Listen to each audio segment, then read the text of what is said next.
Good evening everyone, আমি শান্তনা আপনাদের কাছে চলে এসেছি আবারও নতুন একটা ব্লগ নিয়ে। আজ উল্টো রথ। দেখুন, সোজা রথের দিন আমি আপনার সাথে একটা ছোট ভিডিও শেয়ার করেছিলাম আমার সোজা রথের।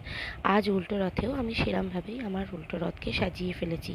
সন্ধেবেলা বেরিয়ে পড়েছি উল্টো রথকে জগন্নাথ দেবকে মাসির বাড়ি থেকে নিজের বাড়িতে ফিরিয়ে আনার উদ্দেশ্যে। আজ উল্টো রথে, আজ স্যাটারডে, তাই জন্য ওর বাবা তাড়াতাড়ি আজ বাড়ি থেকে চলে এসছে বলে ওর বাবাই আজকে পরীকে নিয়ে বেরিয়ে পড়েছে উল্টো রথের উদ্দেশ্যে।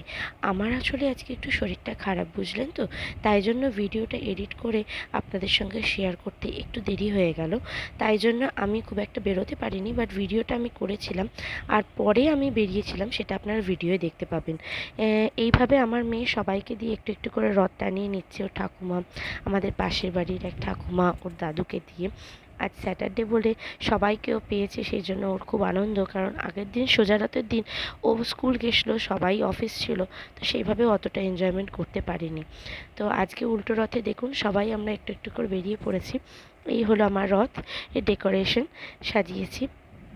তো সবাইকে নিয়েও মোটামুটি ছবি ভিডিও সবই তুলেছে। আসলে কি জানেন তো, আমার এই ব্লগটা করা কিন্তু আমার মেয়ের উদ্দেশ্যে। আমার মেয়ে খুব আপডেট, জানেন তো, ও দেখে সব ফ্রেন্ডরা করে, তো সেই হিসেবে ও বলে, মা তুমিও ব্লগ করো, তুমিও ভিডিও করো। তো আমার খুব ভালো লাগে, কারণ এই ভিডিওগুলো ও পরে দেখে আর খুব আনন্দ পায়।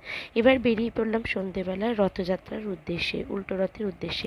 দেখুন, আমার চোখ মুখ দেখে আপনারা হয়তো বুঝতেই পারছেন আমার শরীরটা খুব খারাপ, কিন্তু তাও কি জানেন তো, ওই যে বলে না, সন্তানের উদ্দেশ্যে মাকে অনেক কিছু ত্যাগ করতে হয়, সেই জন্যেই আমার বেরোনো।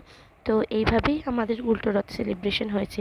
আর কি জানেন তো, রথ মানে জিলিপি, ফুচকা, পাঁপড় ভাজা, এগুলো তো খাওয়া চলবেই, কিন্তু দুঃখের বিষয় এটাই, আমার শরীর খারাপ থাকার জন্য আমি এই ভিডিওগুলো ক্যাপচার করতে পারিনি আপনাদের সঙ্গে।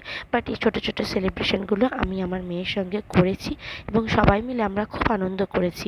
সেই সোজা রথের দিন আপনাদেরকে এই বড় রথটা দেখিয়েছিলাম, আবার দেখুন উল্টো রথের দিনও সেই বড় রথটা বেরিয়েছে।